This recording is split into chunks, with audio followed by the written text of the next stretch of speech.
श्री भुवनेश्वराय नमः।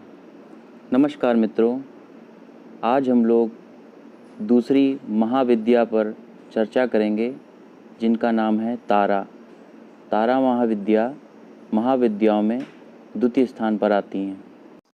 अब हम लोग ये जानेंगे कि तारा महाविद्या का स्वरूप कैसा है, उनका वर्ण कैसा है, वह अपने भक्तों को किन किन सिद्धियों को प्रदान करती हैं, वो हम लोग जानते हैं।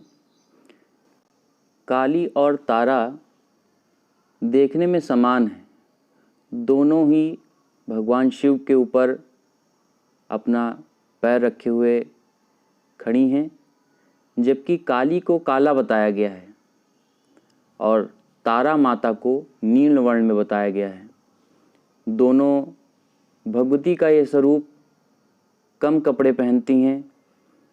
हालांकि तारा माता बाघ त्वचा की चर्म की एक खाल अपने कमर पे बांधती हैं, जबकि काली केवल मानव हाथों को अपने कमर पर बांध के उनका वस्त्र बनाती हैं। दोनों भगवती का ये स्वरूप मानव शिर की एक माला अपने अपने कंठ पे धारण करती हैं। दोनों के मुख में जीव बाहर की ओर निकली हुई है, जिनसे रक्त निकलता रहता है। तारा माता अपने केशों को नागों से बांधती हैं। हाथों, कलाइयों, गले में नागों की सर्पों की माला धारण करती हैं। माँ भगवती तारा के भैरव अक्षोभ हैं। भगवती काली को ही नील रूपा होने के कारण तारा भी कहा गया। मनंतर में तारा नाम का रहस्य ये भी है कि ये सर्वदा मोक्ष देने वाली हैं, यही तारने वाली हैं, यही जग से तारती हैं, इसीलिए इनको तारा कहा जाता है और इनको तारणी भी कहा गया है। ये अपने साधक को, अपने भक्त को अनायास वाक सिद्धि दे देती हैं, इसीलिए इनको नील सरस्वती भी कहा गया है। भयंकर विपत्तियों से भक्तों की रक्षा करती हैं, इसीलिए इनको उग्र तारा भी कहा गया है।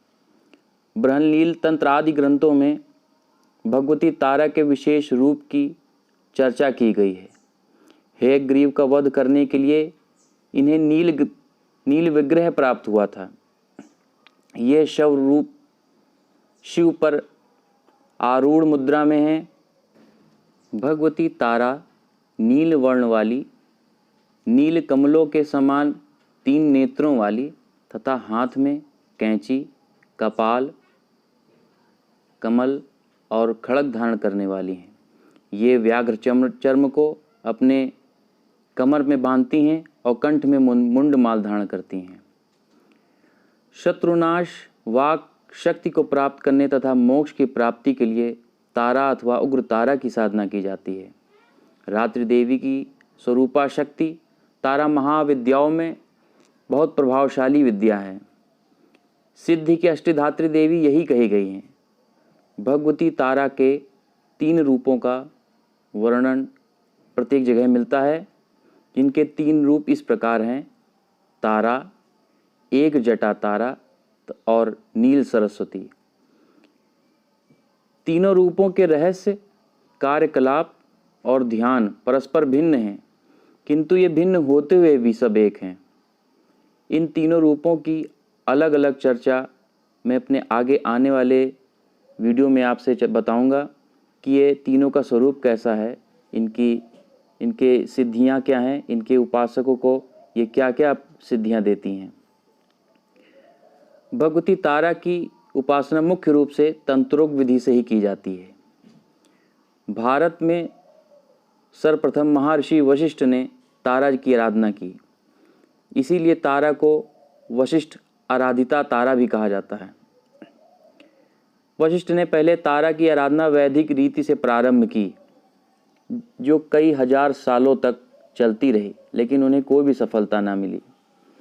फिर उन्हें आकाशवाणी हुई और आकाशवाणी में कहा कि मैं तुमसे तभी प्रसन्न हो सकती हूँ जब तुम चीनाचार विधि से मेरी उपासना पूरी करो। तब वशिष्ठ जी ने भगवती तारा को प्रसन्न करने के लिए तांत्रिक पद्धति चीनाचार का सहारा लिया और चीनाचार का सहारा लेके ही भगवती तारा ने उन्हें दर्शन दिए।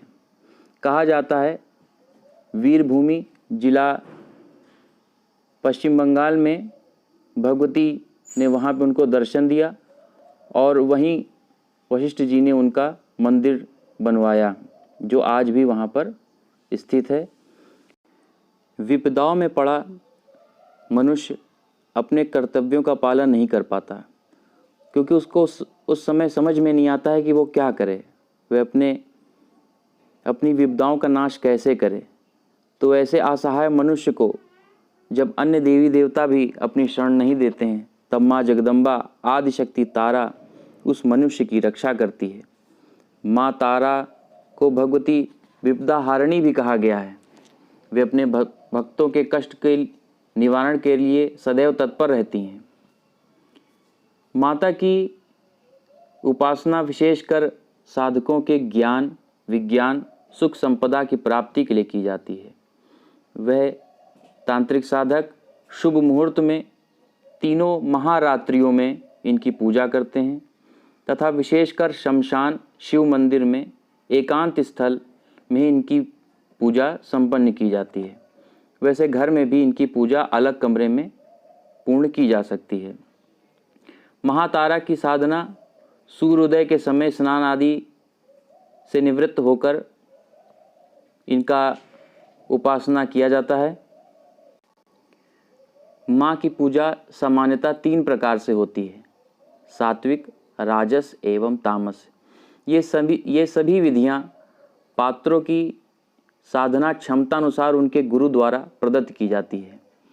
लेकिन ध्यान रहे, ये वही साधक भगवती तारा की उपासना करें जो किसी गुरु से, योग्य गुरु से, परंपरागत गुरु से दीक्षित हों। अपने मन से भगवती की उपासना करना बहुत ही घातक हो सकता है। इनमें कामना रहित सात्विक पूजा ही सर्वश्रेष्ठ होती है। विधि विधान द्वारा रईसी ढंग से की गई सकाम पूजा बहुत ही खतरनाक हो सकती है। कामना के साथ बलि पूजा का भी इसमें विशेष विधान दिया गया है। इन पूजाओं को पूर्ण करके साधक समस्त सिद्धियों को प्राप्त कर लेता है।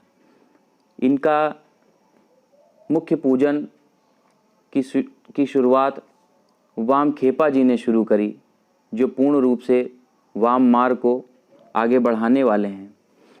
कहा जाता है भगवती की उपासना जिस दिन से शुरू की जाती है उसी दिन से भगवती अपना अनुभव साधक को कराने लगती है। तीसरे ही दिन से उसको अनुभव होने लगता है कि उसके पास में कोई खड़ा है। 8वें 10वें दिन में उसको एक छाया रूप दिखने लगती है।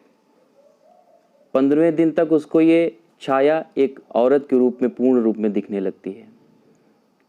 20वें 22वें दिन उसको ये दिखने लगता है कि कोई स्त्री उसके ठीक बगल में बैठी है, लेकिन मंत्र जप नहीं छोड़ना होता है। अगर आपने मंत्र जप छोड़ा तो ये साधना विफल हो जाएगी, उसका फिर आपको फल नहीं मिलेगा। इसी तरीके से जब वो अपनी साधना के सारे दिन पूर्ण करता है तो भगवती उसके सामने प्रत्यक्ष दर्शन देती है और उसे वर मांगने को कहती है। जो भी वर साधक भगवती से मांग लेता है, भगवती उसकी समस्त मनोकामनाएं पूर्ण करके उसको आशीर्वाद देती है। मित्रों, तो ये मेरा वीडियो तारा महाविद्या पे रहा। तारा महाविद्या क्या, किसी भी महाविद्या पर बोलने के लिए ये 8 से 9 मिनट 10 मिनट बहुत ही कम है। इनके बारे में चर्चा अगर करी जाए तो दिन ही दिन कम पड़ेंगे। ये तो सिर्फ 8 ही 10 मिनट का है, लेकिन इन 8-10 मिनट में आपके लिए जो भी मैं हो सका अधिक से अधिक उनके बारे में जो कुछ बता पाया हूँ मैंने आप तक पहुँचाया है। आपको मेरा ये वीडियो कैसा लगा ये कमेंट बॉक्स में ज़रूर लिखें और मेरे चैनल को सब्सक्राइब ज़रूर करें, जिससे कि आगे आने वाले प्रत्येक जानकारी, प्रत्येक महाविद्या के क्रम में आपको जानकारी मिलती रहे। नमस्कार।